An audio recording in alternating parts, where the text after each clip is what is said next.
Our ambition is to host the best events around the world and the kingdom for the people of the kingdom to see, but also to invite the world to the kingdom. You have Formula One, I think, is one of them, FIFA World Cup, and the Olympics.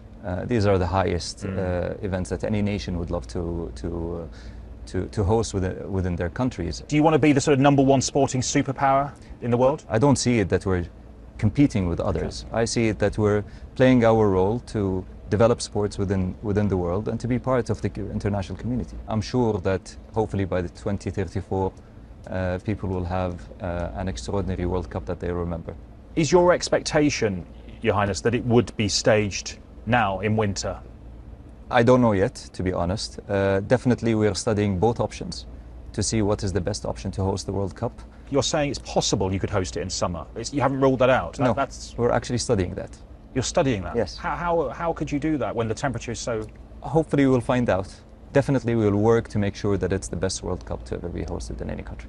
For those who say that Saudi Arabia is not a suitable host, what would your message be to them? I think we've showcased that we've hosted more than 85 global events and we've delivered on the highest level. So when you're accused of sports washing, does that frustrate you? I think it's very shallow on what they... And I'm sure that a lot of the people that accuse us of that haven't been to Saudi or haven't seen what we're doing on the ground. But when they come and they see 9, 6 years old kids have that opportunity to meet with the best in the world, when they meet Cristiano Ronaldo or they meet the top athletes that come, that's opportunity. Human rights campaigners will say, well, look at the imprisoning of campaigners for women's rights. Any country around the world has room for improvement. No one's perfect, and we acknowledge that. And we are reforming.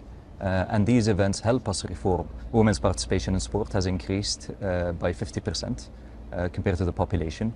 So that opportunity and these reforms that have been opened up have given opportunity to the youth, men and women, to participate in the sports that they love. There will be some who ask if they're gay or if they're a woman, is this a place they'll be welcome? Will they be safe if they were attending the World Cup? We've hosted a lot of events in the past, more than 85 events. Everyone's welcome in the kingdom. Like any other nations and around the world, we have rules and regulations that everyone should abide by and respect. When we come to the UK, we respect the rules and regulations, whether we believe in them or not.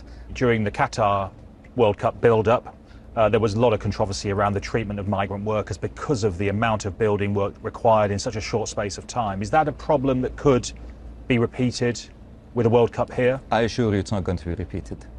We have 10 years to work on that. We already started in a lot of the venues. So we have a long time to do it in the right time, in the right process, and also with the collaboration with FIFA to put the right steps in.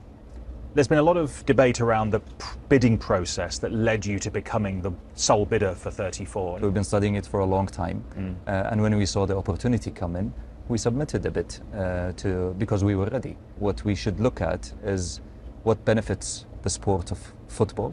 So no deals with FIFA, because people have said lack of transparency. Everyone voted, everyone was clear on the regulations, nobody objected to them during their... So I don't think there was any lack of transparency from FIFA. It was only that we were ready to do it, and maybe others weren't. That's not our fault, I think. Some people say Saudi Arabia, one of the biggest oil exporters in the world, and a lot of this is again designed to maybe distract attention from that fact. Do you reject that? I reject that completely, because we are taking that seriously, and we are part of this globe, so we have to make sure that our future as well is confined in the right way for our kids.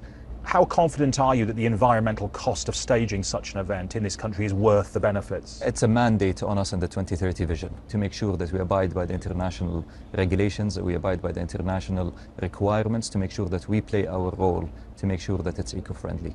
But how is staging a massive event consistent with that? Is it not a contradiction? Not at all, because as I said, it's part of our development. We take that in consideration. What do we need to do to make it efficient for the environment towards that, and we work on that. You mentioned the Pro League. The players that you've managed to attract are being taken away from other leagues. So do you think, for example, the Premier League should be worried? Are you a threat to the Premier League? I think the Premier League did that, and that's how they started. So nobody questioned them when they did it. So, as I said, our focus is to develop sports within the kingdom, to develop our league. There are some matches that attract much more audience than others. But all of our,